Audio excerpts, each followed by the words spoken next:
Ladies and gentlemen, welcome back to the analysis of YOLENO TV. I hope you're well from wherever you're watching this channel. Now, Wajakoya has addressed this issue of Farouk Kibet's bullying on leaders. Recent blame on Farouk Kibet is on how he mishandled the CS for finance. Now, guess what? Wajakoya has told off Farouk from pretending or from assuming powers which do not belong to him. And in this analysis, ladies and gentlemen, allow me to take you directly into a statement from Wajakoya about Farouk Kibet. This is what he said. This is the first time I'm meeting this man, Ruto, after the election. I wish you had called me before. Maybe stories would have been different. I want you to go and tell Farouk and group, waambie wakae chini. Because this country is bigger than them. You are my president. Then I'll come and have tea with you. Thank you very much. Now, very well, ladies and gentlemen, Farouk Kibet is told not to pretend as if the country belongs to him. Now, I would like us to go extensively into this message from Wajakoya regarding Farouk Kibet. Farouk Kibet anaambiwa kwamba asichukue nchi ni kama ni yake. That is a very strong message, ladies and gentlemen. But first of all, before you offer a reaction to that, kindly like this video, subscribe to this channel, and to existing subscribers, I want to continue thanking you so much, because without you, this channel wouldn't have grown. The message here is, Farouk Kibet, usichukue nchi kama yako. Now, we have seen many leaders who sometimes want to get access to William Ruto, how they have always been mistreated by Farouk Kibet. Now, Wajakoya has never reacted to the behavior of Farouk Kibet, but this is the first time I'm hearing Wajakoya address this matter in front of William Samoei Ruto. Now, if we remember the tour of William Ruto in Northeastern, we have seen these pictures, videos surfacing about how Farouk Kibet does his things. Now, we all remember what Rigathi Gachagua said about Farouk Kibet. He called Farouk Kibet a co-president. Now, a day after Rigathi Gachagua had made that pronouncement, a video surfaced of Farouk trying to, mistreat CS Mbadi. You all saw that video, ladies and gentlemen. For those of you who didn't see that video, allow me to share the video. This is what happened. God have mercy upon us. God have mercy. Now, very well, ladies and gentlemen, I want to take note of this. The message is Farouk Kibet, inchi sio yako. So let's listen into the whole clip of what Wajakoya said. This is what Wajakoya said in full. The Bank of Kenya, my Prime Minister, Honorable Raila Odinga, Governor Rengo, Governor Baraza, Governor Tuoma, Governor, my friend from Migori, Professor Nyang, and the area MP. This is the first time I'm meeting this man, Ruto, after the election.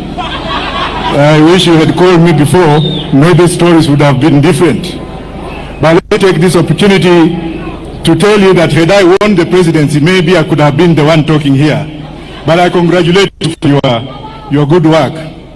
The only thing I have to say, because I've been given 2 minutes, I will say two things. Number one, devolution. Governors are suffering. Governors do not have money. The monies have not been sent to these people. Governors are borrowing to pay their employees. Governors are really being faced with the problem of not paying contractors money for devolution. That devolution was brought by the Right Honorable Raila Amolo Odinga. Secondly, I would like you, Mr. President, and I recognize you, I would like you that when you go back home today, the President, go and call Butere girls and their principal to State House, have tea with them, tell them thank you, and then visit their school, harmonize relationship with the school kids. Otherwise, watoto wadogo saa hizi wanakuchukia because of the mistake that was done by your juniors. Correct them. You are my president. You have the sword of power, and you can lead the country if you have both of us. Madam George, Madam George, it's George that made me closer to Jacom. There are some people who had blocked me, and I've stayed with Jacom in Britain. I've stayed with Jacom's family, including the sister in UK. But when I came back, there was that buffer zone. It is this man who made me see Jacom, and then we blossomed. Finally, Governor Orengo, Inosiepna. Orengo, you have played a big role in my education. Orengo, you have played a big role in democratization of this country. Orengo, you have played a big role in doing what we have. May I take this opportunity to go and sit down to thank Baba. If you did not do what you did, this country would have burned. But we don't want to burn this country, Mr. President. I want you to go and tame Farouk and group. Waambie wakae chini. Because this country is bigger than them. You are my president. Then I'll come and have tea with you. Thank you very much. Now, let's look at Ruto and Kibet. Now, Ruto has been tasked to deal with the issue of Farouk. Now, that is a very difficult thing for Ruto to handle, because if Rigathi told us that Farouk Kibet is a co-president. He says that I was fighting Farouk Kibet. Farouk Kibet is not a small man. He is a co-president in this country. What that means is that Ruto is a president who is recognized by the constitution, but Farouk Kibet is a co-president who is recognized by Ruto. Now, there are certain assignments which Farouk has been given by William Samoei Ruto to execute, things which William Ruto cannot do because of the constitution. There are things which Farouk is given to do because the constitution does not bar him from executing those things. That is the main reason why Farouk Kibet is termed as a co-president. This debate about Farouk being a co-president has been in many people's mouths, and people have been talking about it ever since we were told by Rigathi Gachagua, Farouk is not a small person, he is a co-president. Now, how is Ruto going to address this matter? Because now, Wajakoya has told William Ruto that deal with the issue of Farouk. Now, Farouk's hand is seen in how the police treated the Butere girls. See, there are people saying that he is involved in how the police dealt with the issue. Who has given Farouk Kibet enormous powers? It can't be the Inspector General. It can't be the Deputy President. It can only be the President. We all know that Farouk is William Ruto's PA. But based on Rigathi Gachagua's statements, he is not just a PA. He is someone who is very, very powerful. Someone who is even in charge of your itinerary. That is the Farouk Kibet for you, ladies and gentlemen. Ile mimi nilikataa. Ni watu wako karibu na yeye kutaka kuniamrisha mimi na kunisomea kama mtoto. Personal assistant wake anataka kunisomea na kunipanga kazi. Mimi ni naibu wa rais, nimechaguliwa. Bosi wangu ni wawili, President William Ruto na wananchi wa Kenya. Hao watu wengine wako karibu na rais, hapana bosi yangu. Ati kama personal assistant yake anataka kunipangia kazi yangu, enda fali, usema hii, enda na huyu, hiyo siwezi kubali. Na hapo ndio kumekuwa na shida ya wale watu ambao wamezunguka rais, wanafikiria hao ni bosi yangu. Mawaziri wako karibu na rais, anafikiria anaweza niongelesha vile anataka, ama anisomee mimi, ama anipangie kazi yangu. Mimi ni deputy president, nimechaguliwa na kura na wananchi, na mimi niko na bosses wawili. President William Ruto ni bosi yangu, kile chochote ananiambia nifanye, mimi nafanya. Hata akitaka kunisomea anisomee, akitaka kunikemea anikemee, ni bosi yangu, nitakubali. Bosi mwingine ni wa Kenya, wakiniambia tusikize ground, mimi nasikiza ground. Lakini siwezi kubali. Ile siwezi kubali mimi. Ni watu wako hapo karibu na rais, wanajifanya wao watu wakubwa sana, ati wanataka kunipangia kazi, wanataka kuniambia vile nitafanya. Utatembea na fulani, uenda hapa, sijui usifanye hii, sijui rudishia huyu, bona watu wamezungumza hii na huku jibu, na ni watu tu How is Ruto going to deal with this issue? Ruto is now walking on a very tight path. For him to protect his image from the embarrassment that are caused by the way in which his PA handles things, he must talk to his PA to now tone down.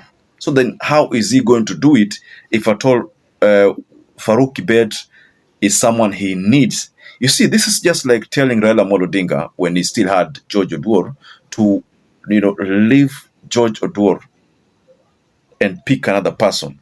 And when we know that George Oduor has been serving, his PA has been serving him quite well, and that explains why the funeral that was organized was of this magnitude, a funeral whereby even the president attended. Now, this is not a person who was employed by the state, but he was someone who was employed as a private PA or a private bodyguard. But he managed to do so much until so many people envy him. Raila getting someone of the caliber of George haitakuwa rahisi, but again someone must fit in that shoe. But getting someone he can trust, that is the biggest thing, ladies and gentlemen. But back to this issue of Farouk and George Wajakoya. Wajakoya is telling William Ruto something that itampatia usingizi, itamnyima usingizi, getting him to address the issue of Farouk. Na right now ukienda kwa mtandao watu wengi wanaongea juu ya Farouk. Like there's a video that surfaced of Malala in a certain joint. Again, Farouk's name surfaced. This issue of Malala and how he addressed the issue of the governance, Farouk's name has surfaced. It's as if people are saying that Farouk Kibet never saw the threat that Malala poses on the government. Now, if he had seen that, maybe he would have dealt with the issue of Mbadi. I mean, not Mbadi, but the issue of Cleophas Malala. So, in very few words, ladies and gentlemen, William Ruto has been requested to deal with Farouk Kibet. How is he going to deal with a co-president? Someone who understands his shughuli zake zote. Farouk and Ruto amwezi wa separate. That's the reality, ladies and gentlemen. Nobody can separate Farouk and William Ruto. Why? Because hawa wanajuana sana. Siri zao wametoka mbali. In fact, Ruto at one particular time, we were told by Rigathi that Ruto said that mwache Farouk, tumetoka naye mbali. It's true, wametoka naye mbali. And then Farouk Kibet has all the rights to enjoy the fruits of his struggle with William Samoei Ruto. But Wajakoya doesn't seem to look at it from that angle. Yeye anasema kwamba mwambie Farouk hii jinsi yake. He can just be a PA of the president na akae pale anamsaidia KA, but he should let other leaders, like let's say for example cabinet secretaries, execute their mandate without interference. But if it gets to a point whereby Ruto is the president recognized by the constitution, but Farouk is a co-president based on Rigathi Gachagua's statements, not recognized by the constitution, meaning he can execute powers William Ruto without the constitution agreeing or not agreeing. And the people who are below William Ruto are all supposed to bow to him. That is the biggest problem that Wajakoya sees by containing Farouk Kibet. Now, ladies and gentlemen, I'd like to rest my case there, but just go below in the comment section and tell us what do you think about this message from Wajakoya. Farouk, hii nchi sio yako. Perhaps if you're watching this video and you've not subscribed, take 1 second and subscribe, like this video. Until you catch up again, stay safe and stay blessed.